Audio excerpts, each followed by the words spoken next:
Shalom warga kerajaan, selamat tahun baru 2021. Have a blessed and joyful new year. Dan saya menyampaikan pada Anda rencana daripada Tuhan yang tertulis dalam Amos pasal 9 ayat 11. Saya percaya bahwa kebangunan rohani itu sungguh-sungguh akan terjadi. Dan Tuhan berfirman pada hari itu. Hari kapan? Sekarang ini loh. Aku akan mendirikan kembali, I will raise up pondok Daud yang telah roboh. Aku menutup pecahan dindingnya dan akan mendirikan kembali reruntuhannya. Aku membangunnya kembali seperti di zaman dahulu kala. Supaya mereka menguasai, berkuasa atas sisa-sisa bangsa Edom dan segala bangsa yang kusebut sebagai milikku. Demikianlah firman Tuhan yang melakukan hal ini. Saudara yang kasih Tuhan, gema daripada Amos 9 ini ketika Kristus berada di Kaisaria, berada di Kaisaria Filipi, dan dia berkata kepada murid-muridnya, I will build my ecclesia, I will build my church. Nah, banyak daripada hamba-hamba Tuhan menyebutkan bahwa ini adalah tentang pujian dan penyembahan. Berbicara soal pondok Daud, di mana Daud ketika membawa tabut perjanjian itu dia berikan sebuah tenda di situ. Tapi kita harus membaca Alkitab dengan bahasa Alkitab. Pondok Daud berbicara tentang the dynasty of David. Kita tahu salah satu tujuan Kristus datang, saya sudah sampaikan waktu perayaan Natal yang lampau, bahwa dia akan diberikan tahta daripada nenek moyangnya itu David. Kita tahu bagaimana Yesus disebut the son of David. Yeshua ben Yosef tadinya sudah hancur melalui Raja Yekonia yang melawan Tuhan, maka yang terjadi adalah keterpurukan. Dan ini kabar baiknya, Tuhan itu hobi membangun kembali yang telah runtuh dan menanami kembali yang telah gersang. Dan Tuhan janji, the world will getting darker, but the kingdom of God, the church of Jesus Christ, ecclesia pada Kristus, akan kembali dibangun oleh Tuhan. Bagi semua keluarga yang berada di bawah, yaitu Son of David, Yesus sebagai Son of David, dia datang sebagai Raja. Maka Tuhan memberikan janji ini, bukan cuma dibangun kembali, bukan cuma pecahan dindingnya dibetulkan, katartismos, di mana benteng itu, kota itu kembali bisa ditinggali, dibangun kembali reruntuhannya, yang seperti dia pernah lakukan. Berapa kali Yerusalem dihancurkan, dibangun, dihancur, bangunkan, tetapi ada tangan yang tidak kelihatan yang selalu membangunnya kembali. Maka diberikan apa? Kuasa. Tidak ada, saudaraku, Tuhan seperti dia yang memberikan kembali kuasa itu, kuasa kerajaan, dominion. Tuhan Yesus berkata, I came, anak manusia datang untuk yaitu mencari dan menyelamatkan yang sudah hilang.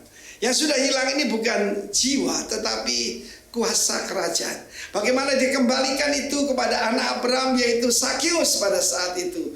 Dia adalah seperti benteng yang telah roboh, moralnya hancur. Tapi Yesus berkata keselamatan sudah tiba atas Sakeus dan keluarganya. Dan dia dibangun kembali dan kembali punya dominion. Dia bisa memberikan yaitu kepada orang miskin separuh pada hartanya. Dan juga hidup dalam kebenaran. Orang yang kuperas kembalikan 4 kali lipat. Saudaraku, itu bisa terjadi dalam kehidupan kita. Dan 2021 adalah tahun reproduction. Di mana yang telah mandul, yang telah hancur, dibangun dan berbuah kembali. Tuhan memberkati, Tuhan membangun Anda kembali, dan juga Tuhan menyembuhkan segala luka-luka. Dan satu lagi, you will have dominion atas segala tantangan dalam kehidupanmu. God bless you warga kerajaan. Katakan haleluya. Haleluya, selamat pagi Jemaat Rock. Selamat bergabung dalam ibadah online kita yang pertama kali di tahun 2021 ini. Mari kita mau awali tahun ini, kita mau bawa pujian kita, ucapan syukur kita kepada Tuhan. Mari kita naikkan pujian yang pertama, Open the Eyes of My Heart.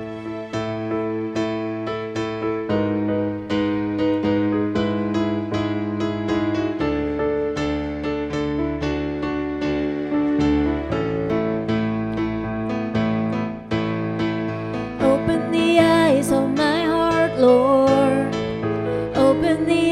eyes of my heart, I want to see you. I want to see you. Open the eyes of my heart, Lord. Open the eyes of my heart. I want to see you. I want to see you. To see you high and lifted up, shining in the light of your glory. Pour out your power and love as we sing holy, holy, holy. Open the eyes of my heart, Lord. Open the eyes of my heart. I want to see you. I want to see you. Open the eyes of my heart, Lord. Open the eyes of my heart. I want to see you. I want to see you. To see you high and lifted up, shining in the light of your glory. Pour out your power and love as we sing holy, holy, holy. To see you high and lifted up, shining in the light of your glory. Pour out your power and love as we sing holy, holy, holy. Holy, holy, holy. Holy, holy, holy. Holy, holy, holy. I want to see you. Holy, holy, holy. Holy, holy, holy. Holy, holy, holy. I want to see you. To see you high and lifted up, shining in the light of your glory. Pour out your power and love as we sing holy, holy, holy. To see you high and lifted up, shining in the light of your glory. Pour out your power and love as we sing holy, holy, holy. Open the eyes of my heart, Lord. Open the eyes of my heart. I want to see you. I want to see you. Open the eyes of my heart, Lord. Open the eyes of my heart. I want to see you. I want to see you.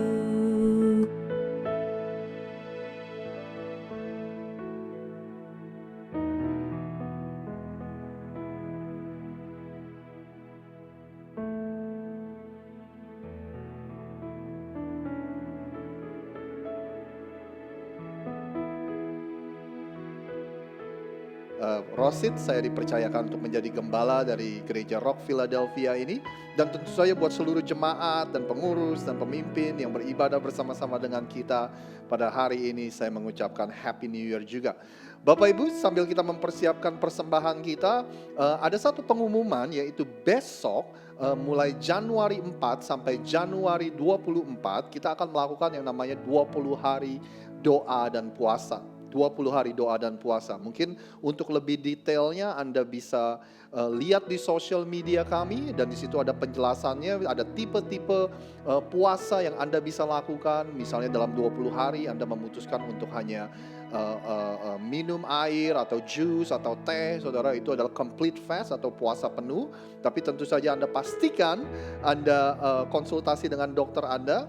Lalu kita juga punya ada namanya puasa di mana Anda makan malam terakhir, lalu besokannya Anda makan pertama kali yaitu jam 2 siang atau jam 3 siang, namanya partial fast atau puasa sebagian. Terus juga ada namanya selective fast, yaitu puasa ketika Anda memilih, misalnya Anda memilih untuk tidak makan daging selama 21 hari, Anda memilih untuk tidak minum kopi atau sebagainya, yaitu selective fast atau puasa yang Anda pilih, saudara. Yang terakhir itu namanya puasa kejiwaan, yaitu Anda mungkin berkomitmen untuk tidak main social media selama 21 hari, tidak nonton berita, tidak nonton Netflix atau apapun, saudara. Jadi ada tipe macam-macam fast, Anda bisa mengkombinasi antara satu tipe dengan tipe lain. Tapi intinya adalah kita ingin mendedikasikan di awal tahun ini yang terbaik untuk Tuhan. Kita ingin memulai awal tahun 2021 ini bersama dengan Tuhan. Oleh sebab itu kita melakukan yang namanya 21 hari doa dan puasa. Demikian pengumuman hari ini. Yuk kita berdoa bersama-sama sebelum kita memberikan persembahan kita. Bapa yang ada di surga, kami sungguh mengucap syukur Tuhan atas tahun yang baru ini. Di minggu yang pertama di tahun baru ini kami mau hampirimu dengan penuh ucapan syukur. Tahun 2020 kami lewati Tuhan, ada begitu banyak tantangan, kesulitan, ada segala sesuatu berbeda, dan kami melihat kesetiaan-Mu, kami melihat campur tangan-Mu, kami melihat perlindungan-Mu dalam kehidupan setiap kami. Dan kami bersyukur Tuhan. Kami juga melihat betapa Engkau adalah our provider, Engkau penyedia segala kebutuhan kami Tuhan. Oleh sebab itu kami datang kepadamu pada pagi hari ini untuk memberikan persembahan kami yang terbaik. Terima kasih, hanya di dalam nama Tuhan Yesus kami telah berdoa dan mengucap syukur. Sama-sama kita katakan, amin, amin. Pan syukur kita naikkan pujian ini, bersyukurlah.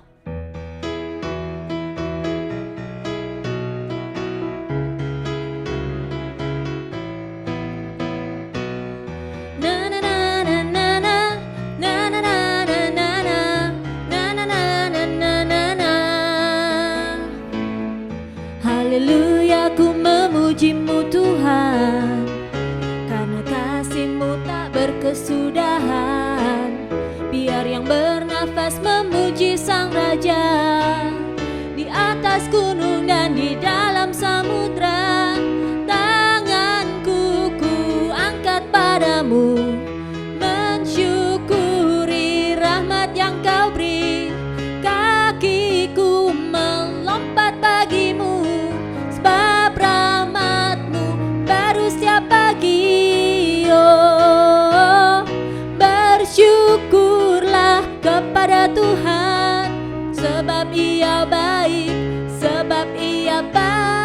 bahwasanya untuk selamanya. Kasih setianya, na na na na na na, na na na na na na, na na na na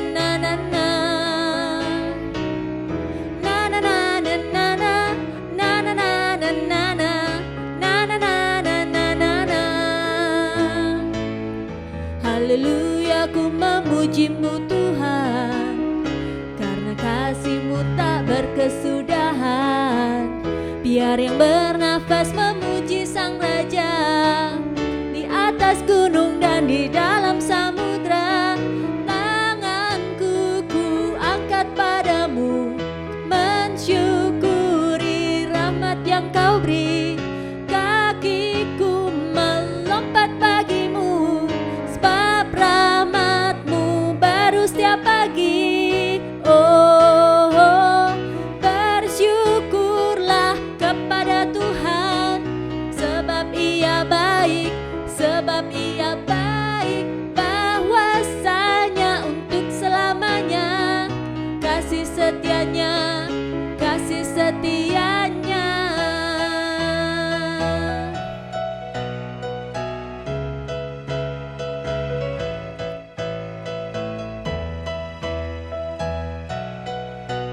Mari sama-sama saudara kita angkat tangan kita.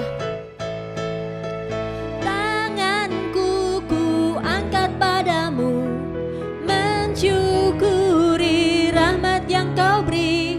Kakiku melompat bagimu,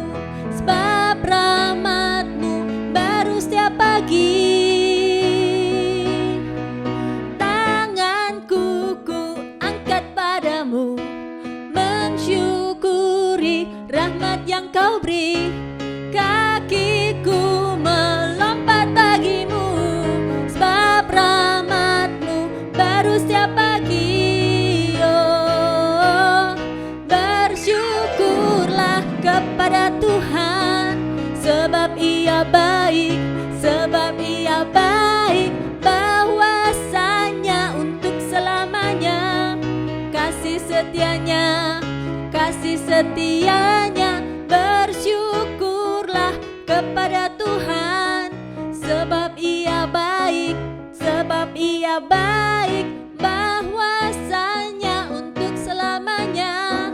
Kasih setianya, kasih setianya. Na na na na na na, na na na na na na, na na na na na na na. Na na na na na na, na na na na na na, na na na na na na na.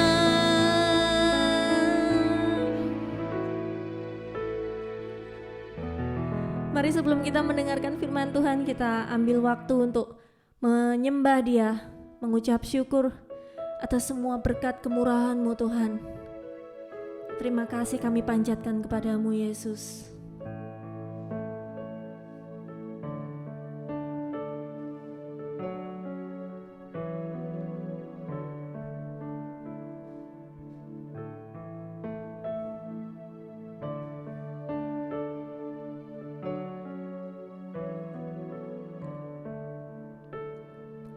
Kau hiasi kehidupanku dengan kemurahan-Mu.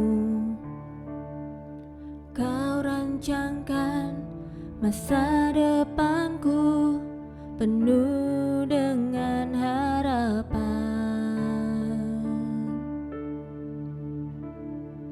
Kau hiasi kehidupanku dengan kemurahan-Mu. Kau rancangkan masa depanku penuh dengan harapan. Aku ada saat ini, semuanya karena kasih-Mu. Aku hidup hari ini, semua berkat kemurahan-Mu.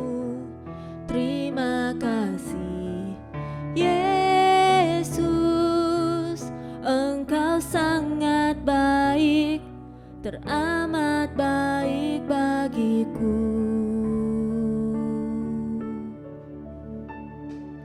Kau hiasi kehidupanku dengan kemurahan-Mu. Kau rancangkan masa depanku penuh dengan harapan. Aku ada saat ini, semuanya karena kasih-Mu. Aku hidup hari ini, semua berkat kemurahan-Mu. Terima kasih Yesus, Engkau sangat baik, teramat baik. Aku ada saat ini, semuanya karena kasih-Mu. Aku hidup hari ini, semua berkat kemurahan-Mu. Terima kasih Yesus, Engkau sangat baik, teramat baik bagiku. Aku ada saat ini, semuanya karena kasih-Mu. Aku hidup hari ini, semua berkat kemurahan-Mu. Terima kasih Yesus, Engkau sangat baik, teramat baik bagiku.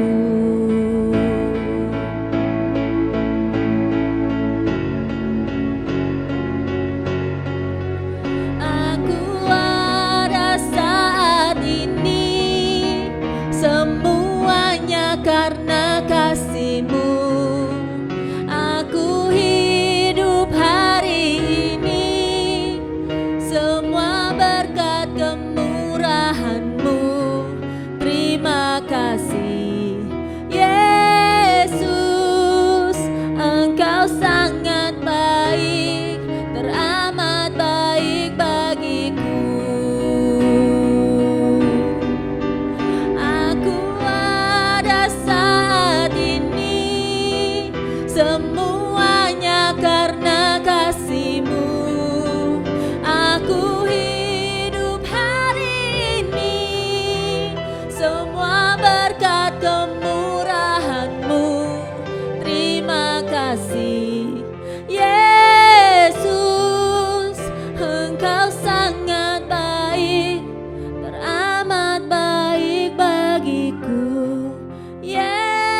Tuhan, sungguh kami menyadari kalau kami ada sampai hari ini, itu hanya karena anugerah-Mu saja Tuhan.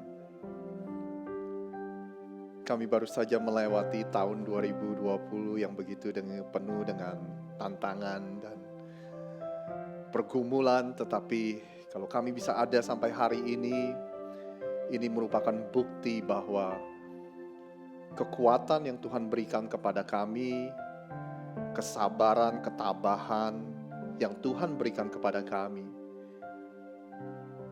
sungguh itu lebih besar dari segala permasalahan dan pergumulan yang kami hadapi. Kasih-Mu dan kesetiaan-Mu dalam hidup kami, Tuhan, kami bisa lihat begitu nyata sepanjang tahun ini. Meskipun ada banyak hal dan ada banyak pergumulan yang kami hadapi, tapi Tuhan selalu ada bersama dengan kami. Begitu nyata kami bisa lihat Tuhan, kasih-Mu, kesetiaan-Mu, penyediaan-Mu dalam kehidupan kami. Kau cukupkan segala kebutuhan kami Tuhan. Engkau berikan damai sejahtera di tengah-tengah masa yang sulit. Engkau berikan sukacita.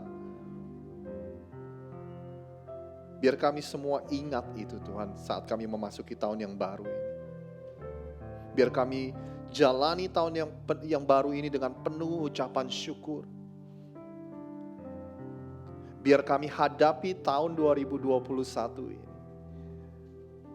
Apapun yang akan kami alami, apapun yang ada di depan kami, kami mau jalani dan menjalaninya dengan penuh ucapan syukur.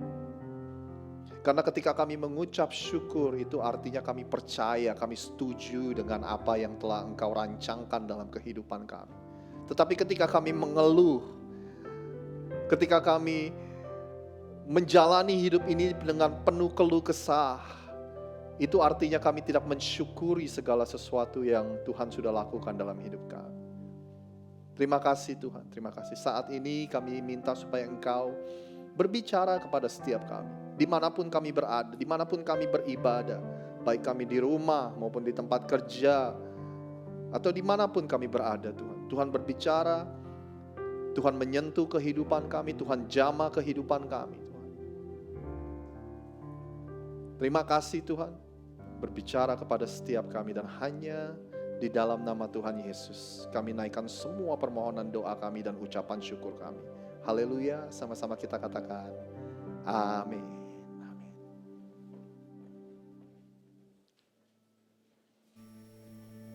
Since the beginning of time, God has been pursuing mankind. His pursuit is steadfast and unwavering. His love is resolute and unmatched. From the moment of our first breath, we have all been searching for hope. In every human heart, there is a longing for true purpose and meaning. There is a sense that we were meant for more. Our city is filled with people searching for truth, searching for answers. These answers can't be found in quick fixes, self-help books, or our limited ability to understand the meaning of life.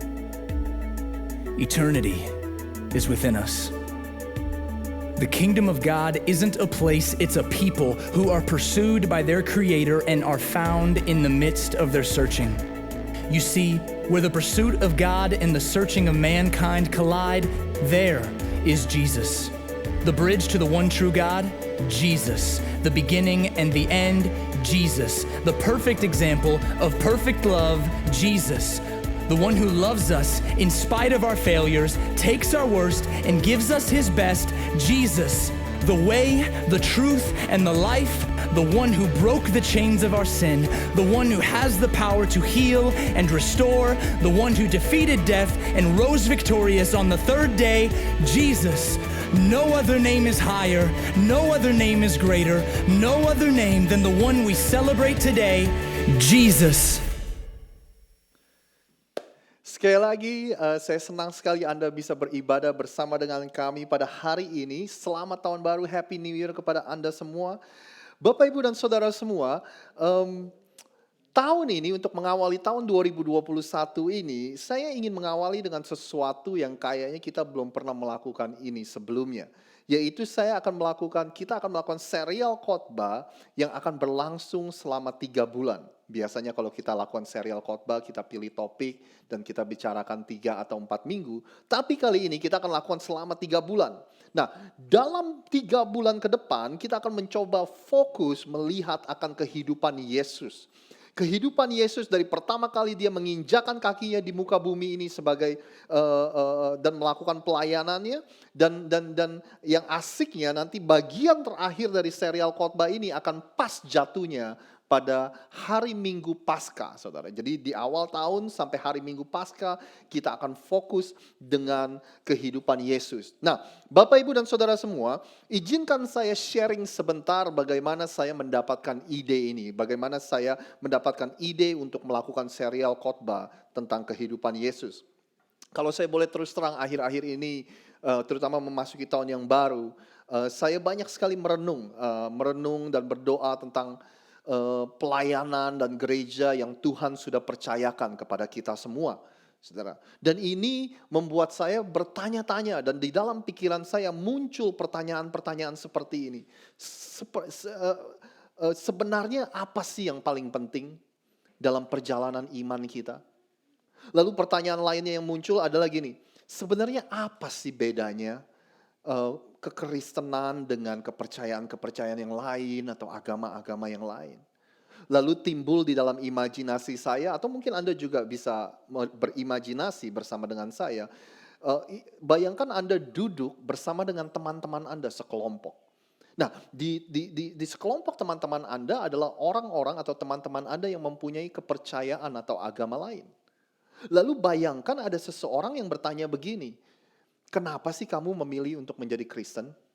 Lalu pertanyaan yang sama ditanyakan kepada teman-teman Anda, kenapa sih kamu memilih sebagai Muslim, sebagai orang penganut agama Buddha, Hindu, Konghucu, atau sebagainya, saudara. Nah, dalam bayangan saya, kebanyakan dari kita akan menjawab jawaban yang mirip-mirip. Biasanya jawaban kita gini, oh, agama mengajarkan saya untuk berbuat kebaikan. Agama mengajarkan saya untuk menjadi orang yang baik. Agama mengajarkan saya untuk menghormati orang lain, untuk mengasihi orang lain. Tapi dalam bayangan saya, saudara, kalau semua dari kita menjawab seperti itu, artinya kekristenan dengan kepercayaan dan agama lain ya memang gak ada bedanya. Nah, pertanyaan mungkin yang Anda harus pikirkan, kenapa Anda jadi orang Kristen? Apa karena memang dari kecil Anda lahir di keluarga Kristen, atau memang dari kecil Anda mempunyai kebiasaan untuk pergi ke gereja? Ya kan? Jadi adakah perbedaan antara kepercayaan Anda sebagai orang Kristen dengan kepercayaan yang lain? Kalau ada, jawabannya apa, saudara? Nah, menurut saya gini, saudara, jawaban yang paling sederhana, jawaban yang paling simple yang membedakan antara kekristenan dengan agama lain, yaitu satu kata ini. Satu kata ini adalah Yesus. That's it, right? Orang-orang dari kepercayaan lain atau bahkan orang-orang ateis yang gak mempercayai Tuhan, mereka setuju bahwa ada figur di dalam sejarah yang namanya Yesus, orang Nazaret. Tapi yang membedakan Anda dan saya dengan orang-orang yang non-Kristen, Anda percaya bahwa Yesus bukan hanya sekedar figur yang ada di sejarah aja, saudara. Tapi Anda dan saya percaya bahwa Yesus adalah Tuhan. Yesus datang ke dunia ini sebagai 100% manusia dan 100% Tuhan. Jadi dengan kata lain, iman kita, Yesus adalah pusatnya. Yesus adalah pusat dari iman dan kepercayaan kita. Yesus adalah pusat dari segala sesuatu yang kita lakukan. Jadi gini, ketika Anda ingin tahu tentang kekristenan, seharusnya kita memulai dan dari sini, saudara, mengenal siapakah Yesus. Yang lain-lainnya bukannya nggak penting, tapi yang lain-lainnya urusan belakangan, saudara. Yang paling pertama yang kita harus lakukan adalah kita mengenal siapakah Yesus. Mungkin prakteknya seperti gini. Kalau Anda memulai perjalanan Anda sebagai orang Kristen, yang Anda dan saya harus lakukan adalah kita memulai dari siapakah Yesus terlebih dahulu. Bahkan kalau saya melihat Alkitab kita, enggak seharusnya kita membaca dari awal Alkitab kita, saudara. Seharusnya kita mulai dari perjanjian baru, dari kitab Injil, di mana dia itu menceritakan tentang kehidupan Yesus, kita mengenal siapa Yesus. Kenapa? Karena kalau kita mengenal siapa Yesus, yang lain-lainnya yang ada di dalam Alkitab, kita akan lebih mudah mengerti. Dengan kata lain, kalau Anda dan saya baca Alkitab dengan lensa atau dengan kacamata siapakah Yesus, itu akan membuat kita menjadi lebih mengerti apa isi Alkitab. Jadi Yesus adalah pusat dari segala iman dan kepercayaan kita. Kalau Anda tahu visi dari gereja lokal kita mempunyai kerinduan untuk menciptakan sebuah gereja yang mempermudah seseorang untuk mengenal Tuhan. Ya kan? Artinya gini, kita mau orang tuh ketemu Yesus dan mengenal Yesus dulu. Yang lain-lainnya urusan belakangan, bukannya nggak penting sekali lagi saudara. Tapi Yesus terlebih dahulu, yang lainnya baru belakangan saudara. Nah makanya kalau Anda melihat gereja mula-mula, mereka itu hanya memberitakan tentang Yesus dan mereka berhasil mengubah dunia ini. Walaupun di gereja ini kita akan terus dan tetap untuk kreatif, untuk memilih topik-topik dan seri khotbah yang menarik, tapi pada akhirnya ujung-ujungnya adalah tentang Yesus saudara. Nah, itu penjelasan panjang lebarnya kenapa kita memutuskan untuk fokus kepada hidup Yesus di 3 bulan pertama di tahun yang baru ini. Dan di bagian yang pertama dari serial khotbah ini, saya akan beri judul atau subtitle ini saudara. An opening act atau pertunjukan pembuka. An opening act. Anda pernah gak pergi ke konser sebelum pertunjukan utamanya ada band pembuka saudara? Anda pernah? Atau enggak Anda nonton pertandingan tinju di TV sebelum pertandingan utamanya ada pertandingan-pertandingan lain yang sebagai pertunjukan atau pertandingan pembuka. Nah demikian juga saudara, sebelum orang-orang pada abad pertama ketemu Yesus, ada band pembuka, seseorang yang bernama Yohanes Pembaptis. Alkitab bilang gini, dia mempersiapkan jalan, dia membuka jalan untuk kedatangan seorang Mesias, yaitu kedatangan Yesus. Bapak, Ibu, dan Saudara semua, di Alkitab Anda ada 4 biografi tentang Yesus. Kita menyebutnya kitab Injil. Biografi tentang Yesus yaitu keempat dokumen ini mencatat kehidupan tentang Yesus selama dia ada di muka bumi ini. Nah yang menariknya dari 4 Injil atau 4 biografi tentang Yesus ini ditulis oleh 4 penulis yang berbeda. Sehingga itu memberikan Anda dan saya 4 perspektif yang berbeda tentang kehidupan Yesus. Hari ini saya akan mengajak Anda untuk melihat cerita tentang bagaimana Yohanes Pembaptis itu memperkenalkan kepada dunia akan kedatangan Yesus. Nah, tapi gini, sebelum Anda mendengarkan saya menceritakan ini, saya punya permintaan. Sewaktu Anda mendengarkan saya menceritakan ini, saya ingin Anda memikirkan 2 kata ini, saudara. 2 kata ini adalah gini, disrupsi dan baru. Kata disrupsi atau mungkin bahasa kata lainnya mengganggu atau gangguan, kata gangguan atau kata baru, saudara. Dan kata baru. Kedua kata ini Anda ingin pikirkan ketika Anda mendengarkan saya menceritakan tentang Yohanes Pembaptis. Kenapa disrupsi? Kenapa gangguan? Karena Anda akan melihat Yohanes Pembaptis memberikan peringatan bahwa kerajaan Tuhan sudah dekat, kerajaan Tuhan akan datang dan Tuhan akan mengganggu, atau mungkin kata lain yang saya bisa pakai, Tuhan akan mengacak-ngacak agamamu. Tuhan akan mengacak-ngacak aktivitas agamawimu. Tuhan akan mengacak-ngacak sudut pandangmu tentang Tuhan. Semuanya itu akan diganggu. Kenapa kata baru? Karena Tuhan akan melakukan sesuatu yang baru. Sesuatu yang baru akan datang.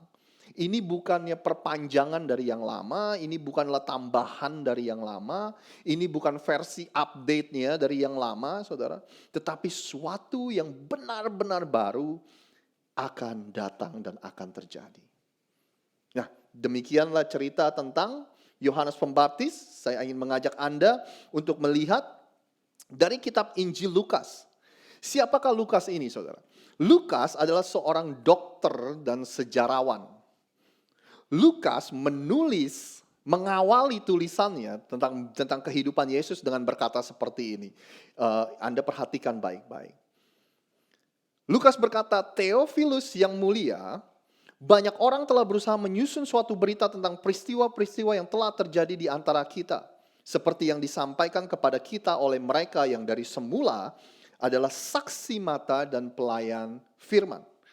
Karena itu setelah aku menyelidiki segala peristiwa itu dengan seksama dari asal mulanya, aku pun mengambil keputusan untuk membukukannya dengan teratur bagimu.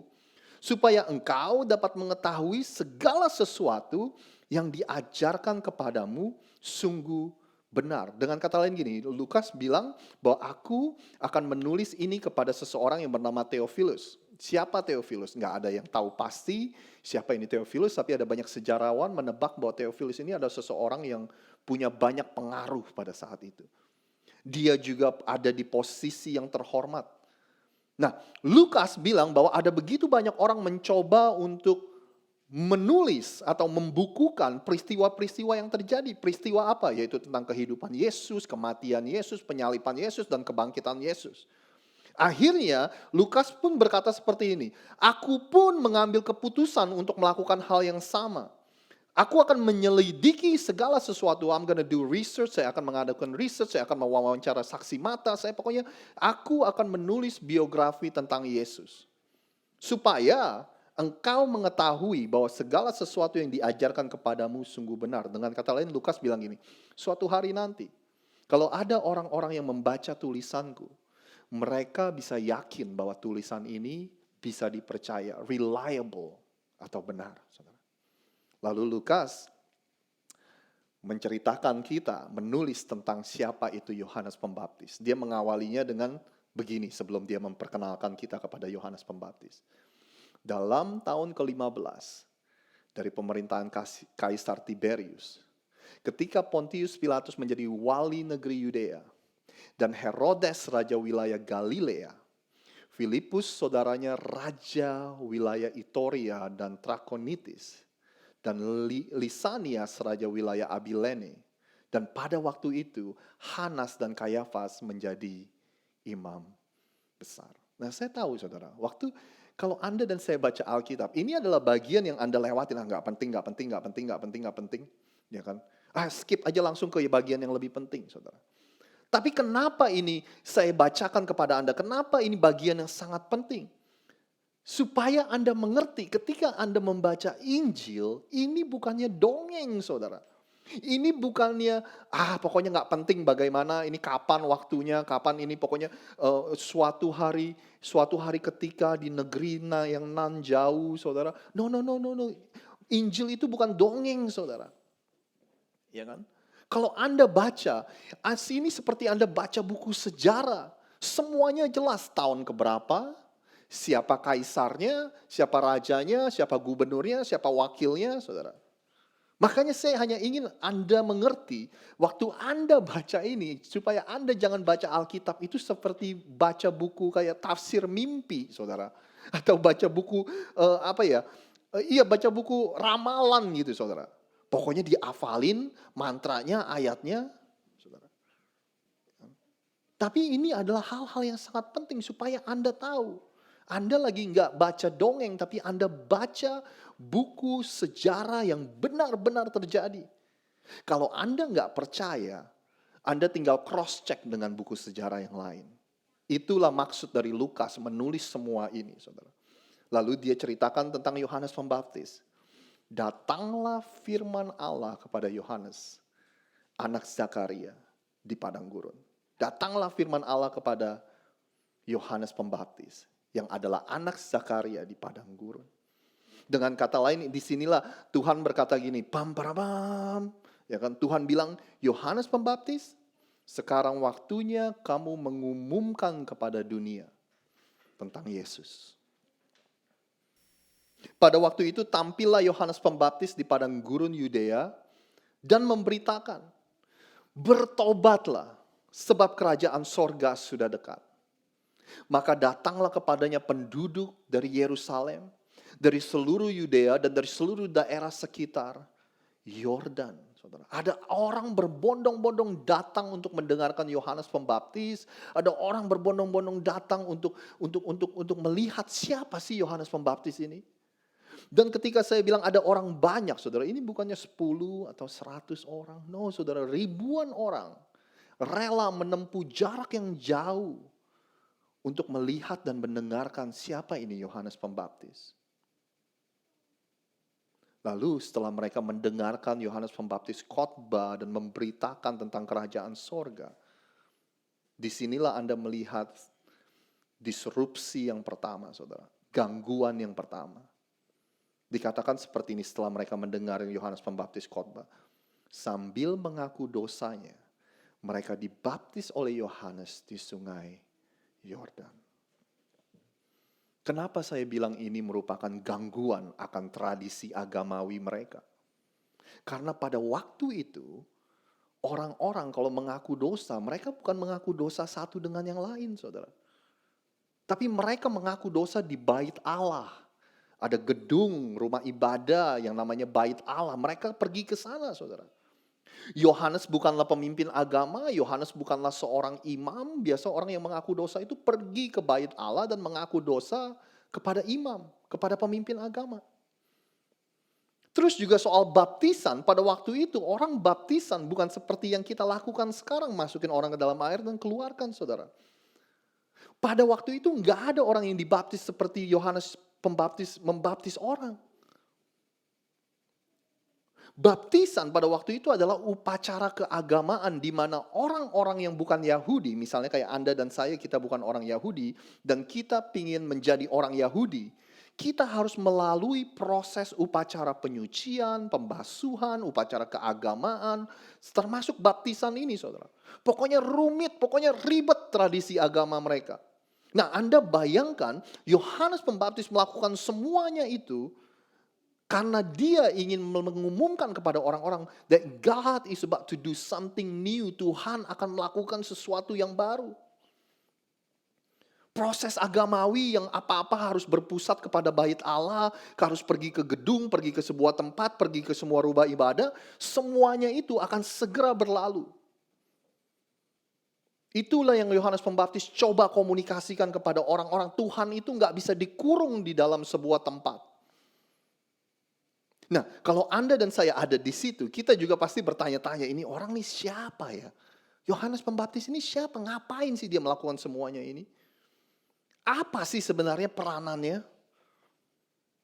Nah, ada satu orang lagi namanya Yohanes, tapi Yohanes ini adalah Yohanes murid Yesus.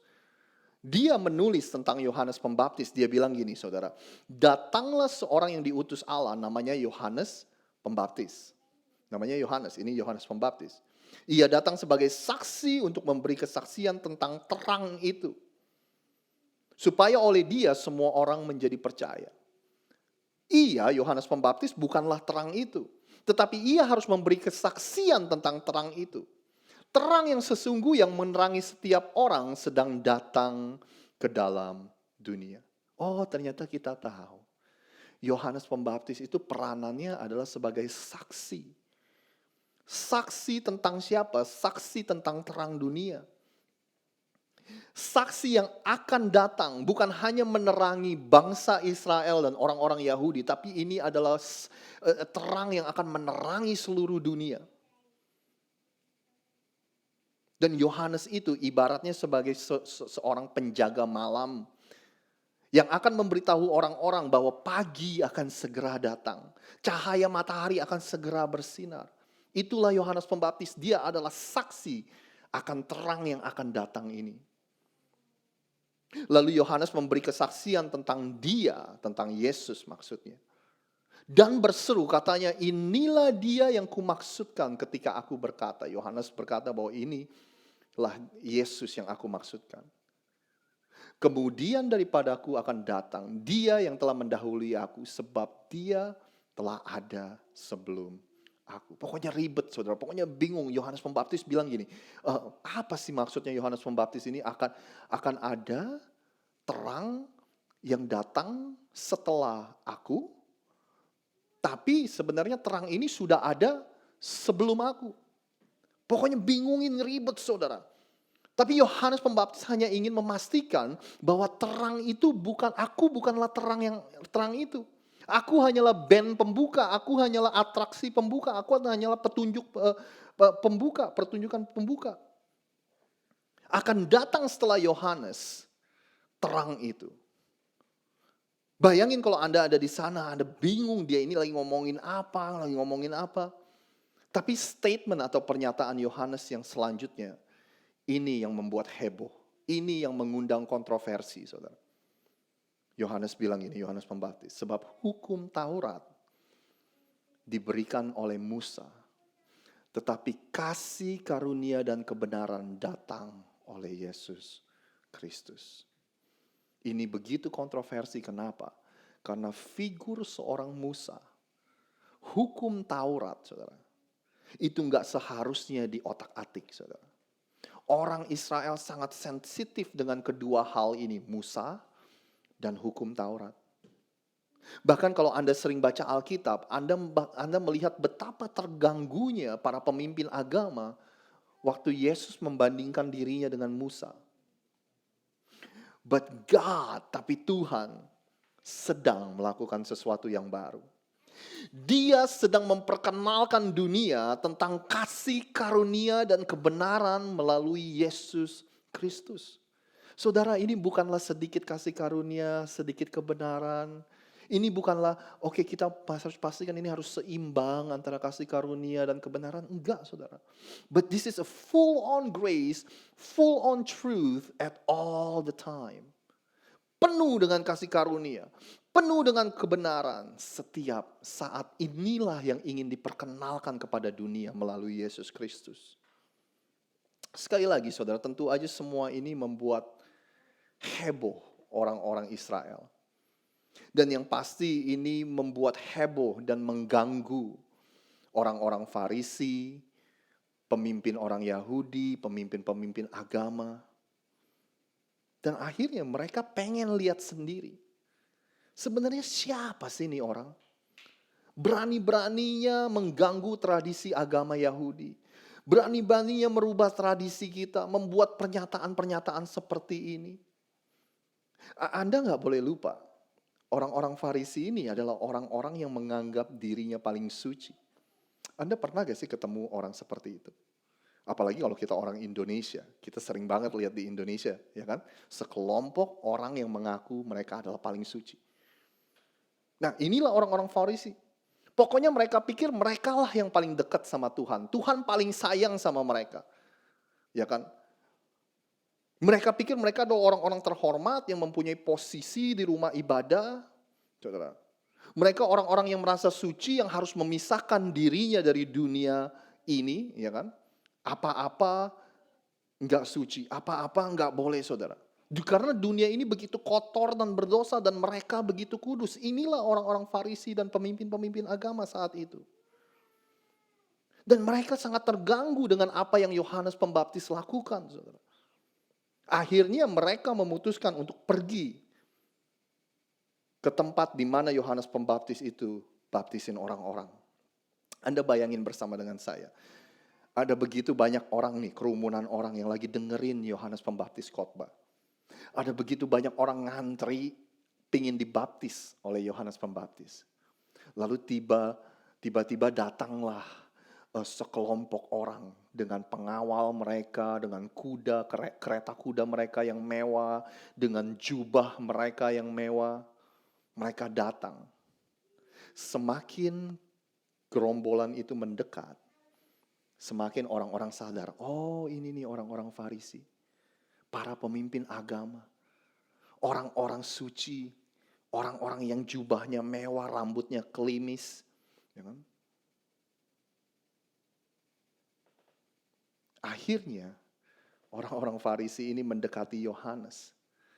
Anda mau tahu gak bagaimana Yohanes Pembaptis menyambut para pemimpin agama dan orang-orang Farisi? Beginilah Yohanes Pembaptis menyambut mereka. Tetapi waktu Yohanes Pembaptis melihat banyak orang Farisi dan orang Saduki datang untuk dibaptis, berkatalah Yohanes Pembaptis kepada mereka, kepada para pemimpin agama ini. Hai kamu keturunan ular beludak, Siapakah yang mengatakan kepada kamu bahwa kamu dapat melarikan diri dari murka yang akan datang? Jadi hasilkanlah buah yang sesuai dengan pertobatan. Dengan kata lain, Yohanes bilang kepada pemimpin agama, murka Tuhan akan turun atas kalian semua orang-orang Farisi. Kalian pikir cuma orang-orang ini aja yang perlu bertobat. Kalian juga perlu bertobat. Betapa ini mengejutkan orang-orang pada saat itu, saudara, termasuk orang-orang Farisi. Yohanes bilang, masa-masa di mana kalian bisa bersembunyi di balik topeng keagamaanmu, masa itu sudah berakhir. Kamu pikir kamu bisa muncul dengan pakaian agamawimu, berdoa, muncul hanya untuk berkhotbah, tetapi nggak tahu bagaimana kehidupanmu yang sebenarnya. Nggak ada yang tahu apa yang kamu perbuat. Tuhan mau lihat buah dari kehidupanmu. Yohanes bilang gini, kalian udah nggak bisa lagi bilang bahwa hubungan kalian dengan Tuhan itu antara saya dan Tuhan. Ya kan? Kalian nggak bisa bilang lagi, udah nggak ada yang perlu tahu berapa banyak saya memberi. Pokoknya hubungan sama saya sama Tuhan udah urusan saya. Masa-masa itu sudah berakhir. Orang-orang dunia harus melihat buah dari pertobatanmu. Buah dari kehidupanmu. Sudah nggak ada lagi masa-masa di mana kita menjadi sok suci, tapi kita nggak punya belas kasihan. Dengan gampangnya kita menuduh, oh pantesan dia sakit mungkin karena ada kutuk dosa di keluarganya. Oh pantesan dia sakit mungkin papa mamanya punya dosa yang tersembunyi. Nunjuk ini dosa, nunjuk itu dosa. Khotbahin orang harus berubah, harus bertobat. Kita menaruh beban di kehidupan orang lain, tapi kita nggak pernah menggerakkan tangan kita untuk membantu mereka keluar dari dosa itu. Yohanes bilang masa-masa itu sudah berakhir. Anda bisa ngebayangin gak sih malunya orang-orang Farisi ini? Karena kemunafikannya diketahui oleh Yohanes. Tebakan saya, saudara, orang-orang Farisi itu waktu itu di sana nggak lama, saudara. Paling mereka cuma mampir sebentar, habis itu pulang. Karena mereka malu, kemunafikannya dibuka semua oleh Yohanes. Tapi keesokan harinya, di tempat yang sama, inilah waktu yang kita tunggu-tunggu. Pada keesokan harinya, Yohanes melihat Yesus datang kepadanya. Dan ia berkata, lihatlah Anak domba Allah yang menghapus dosa dunia. Coba Anda bayangkan sebentar, inilah awal mulanya. Ketika Yohanes membaptis banyak orang, lalu tiba-tiba dia berhenti. Dan dia berkata, semua orang perhatikan saya, lihatlah. Inilah Yesus, anak domba Allah yang menghapus dosa dunia. Bahasa Inggrisnya behold, look, lihatlah, arahkanlah perhatianmu. Inilah anak domba Allah yang sempurna yang menghapus dosa dunia. Saudara bayangin, dalam 2000 tahun terakhir, ada miliaran dan miliaran orang berkumpul setiap hari Minggu mendeklarasikan nama Yesus. Semuanya bermula dari momen ini, saudara. Semuanya bermula dari masa-masa di mana Yohanes melihat Yesus dan mengumumkan kepada dunia, inilah anak domba Allah yang akan menghapus dosa dunia. Dengan kata lain, perjanjian antara Tuhan dan bangsa Israel, sistem mempersembahkan kurban yang ada dalam perjanjian antara Tuhan dan bangsa Israel, perjanjian yang lama, saudara, itu telah berakhir. Inilah Yesus yang menjadi perantara. Inilah Yesus yang menjadi jembatan untuk membawa kita dari perjanjian yang lama kepada perjanjian yang baru. Diperkenalkanlah kepada dunia, inilah Yesus yang adalah jembatan yang akan membawa kita dari perjanjian lama kepada perjanjian yang baru. Perjanjian yang baru bukan lagi perjanjian antara Tuhan dan bangsa Israel saja, melainkan ini adalah perjanjian Tuhan dengan seluruh dunia. Karena terang dunia itu telah hadir. Sistem persembahan kurban antara orang Tuhan dan orang Yahudi yang yang sistemnya adalah kita harus mempersembahkan kurban berulang-ulang untuk menghapus dosa kita setiap hari, setiap tahun kita bawa kurban kita kepada Tuhan berulang-ulang, tidak ada henti-hentinya. Masa-masa itu sudah berakhir. Inilah kurban yang terakhir. This is the final sacrifice. Once and for all, sekali untuk selama-lamanya. Anak domba Allah yang sempurna, yang akan menghapus dosa seluruh dunia. Yang lama sudah berlalu, yang baru telah tiba. Saudara, perjanjian yang baru adalah perjanjian yang jauh lebih baik daripada perjanjian yang lama. Saya ingin menyimpulkan khotbah kita hari ini. Saya tahu khotbah hari ini berbeda karena ini biasanya saya suka khotbah ini yang praktis, yang supaya Anda bisa praktekkan setiap hari, saudara. Tapi saya hanya ingin mengingatkan kepada Anda semua bahwa Yesus datang ke dunia ini untuk melakukan sesuatu yang baru. Dia datang ke dunia ini bukan untuk merevisi apa yang lama, bukan untuk mengkoreksi apa yang lama, saudara. Bukan untuk mengupdate perjanjian yang lama, bukan, saudara. Yesus datang ke dunia ini bukan hanya mengajarkan pengajaran-pengajaran tentang kehidupan, tapi dia datang untuk melakukan sesuatu yang baru untuk dunia ini. Hari yang baru telah tiba. Perjanjian antara Tuhan dan manusia telah diperbaharui. Hubungan dan cara kita menjalani hubungan kita dengan Tuhan telah diperbaharui. Makanya saya ingin menutup firman kita hari ini dengan berkata, saudara. Ada dua kelompok yang saya ingin bicara. Kelompok yang pertama adalah gini. Saya berdoa biar Anda yang mungkin meninggalkan iman kekristenan Anda karena Anda nggak mengerti apa yang Anda baca di perjanjian lama, Anda nggak mengerti. Saya berdoa supaya Anda memikirkan kembali. Saya mengundang Anda untuk memikirkan kembali. Kenapa alasan Anda meninggalkan iman Anda? Dan saya ingin mengajak Anda untuk menjalani perjalanan iman ini dengan melakukan sesuatu yang berbeda. Awalilah dengan mengenal siapa itu Yesus terlebih dahulu. Kenalilah siapa itu Yesus terlebih dahulu, baru Anda pikirkan yang lain-lain. Kelompok kedua adalah kita-kita, saudara. Yang sudah menjadi orang Kristen sekian lama. Saya berdoa biar serial khotbah yang kita lakukan ini akan memperbaharui, akan mengingatkan kita, akan memberikan kita gairah kembali betapa luar biasanya apa yang Yesus sudah lakukan untuk dunia ini. Di mana dia datang untuk mengingatkan kita semua bahwa Tuhan bukanlah musuh dari dunia ini. Tuhan tidak memusuhi kita. Justru Tuhan ada di pihak kita. Tuhan gak mau kita lari dari dunia ini dan memisahkan diri dari dunia ini. Tapi yang Tuhan mau justru kita ada di tengah-tengah dunia ini dan menunjukkan kepada dunia bahwa kita berbeda. Saudara, saya berdoa buat kita yang sudah menjadi orang Kristen sudah sekian lama dan kita mulai kehilangan gairah. Kita mulai kehilangan rasa takjub, rasa kagum kita.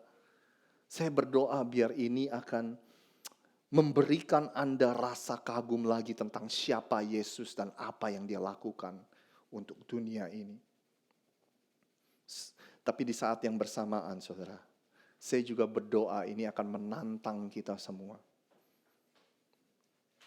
Seperti yang Anda ketahui, yang tadi kita baca, saudara.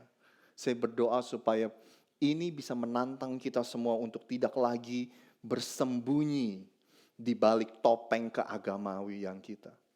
Ini membuat kita tidak terjebak lagi dengan tradisi agamawi, saudara. Karena Yesus datang, dia sudah tanda kutip mengobrak-abrik segala kemunafikan orang-orang yang bersembunyi di belakang kedok agama mereka. Ini menantang kita untuk tidak melakukan itu. Kenapa? Karena Tuhan mau hubungan kita dengan Dia menghasilkan buah. Tuhan mau hasil atau buah dari hubungan kita dengan Tuhan itu harus bisa dilihat oleh orang-orang di sekeliling kita. Harus bisa dilihat dari orang-orang di sekeliling kita, saudara. Tuhan mau supaya hasil dari hubungan kita dengan Dia itu bisa nyata dalam kehidupan setiap kita. Boleh saya mengundang kita semua untuk berdoa? Bapa yang ada di surga, kami sungguh bersyukur. Hari ini Tuhan kami diingatkan kembali. Apa alasan Tuhan datang ke dunia ini? Kami diingatkan kembali bahwa Tuhan datang untuk melakukan sesuatu yang baru. Yang lama sudah berlalu. Tuhan datang untuk melakukan sesuatu yang baru dalam soal jalinan hubungan antara Tuhan dan manusia. Tuhan datang supaya kita nggak terjebak lagi dengan tradisi agamawi kita. Kita sudah tidak terjebak lagi untuk mengotak-ngotakan Tuhan, untuk menaruh Tuhan dan memperangkap Tuhan di dalam sebuah gedung atau sebuah tempat. Tuhan datang, Yesus datang untuk melakukan sesuatu yang baru untuk dunia ini. Tuhan tidak memusuhi kita semua, tapi justru Tuhan ada di pihak kita semua. Dan kami bersyukur hari ini kami diingatkan tentang semua itu. Kami diingatkan bahwa terang Tuhan datang bukan hanya menyinari bangsa Israel atau orang-orang tertentu, tapi terang Tuhan itu datang untuk menyinari seluruh dunia ini. Kami berdoa Tuhan, biar Engkau bakar lagi roh kami, Engkau membuat kami kagum kembali, Engkau membuat kami takjub kembali akan siapa itu Yesus. Buat kami yang sudah letih, lesu dengan perjalanan iman kami. Kami berdoa di dalam serial khotbah ini kami akan semakin mengenal Yesus. Dan itu akan sekali lagi membuat kami kagum. Dan membuat kami bersemangat kembali untuk menjalani kehidupan ini sebagai pengikut Yesus. Itu kerinduan kami Tuhan. Semakin hari kami bisa semakin mengenal siapa itu Yesus. Terima kasih Tuhan atas firman-Mu hari ini. Kami lepaskan berkat yang terbaik, berkat Allah Bapa, Putra dan Roh Kudus, berkat di dalam nama Tuhan Yesus, biar segala sesuatu yang baik yang berasal dari Tuhan turun atas kita semua dan mengikuti kita seumur hidup kita. Terima kasih Tuhan, kami terima janji dan berkat-Mu ini dan hanya di dalam nama Tuhan Yesus kami naikkan semua permohonan doa kami. Haleluya, sama-sama kita katakan amin, amin. Sekali lagi Happy New Year untuk Anda semua. Terima kasih sudah beribadah bersama-sama kita hari ini. Sampai jumpa minggu depan. Bye.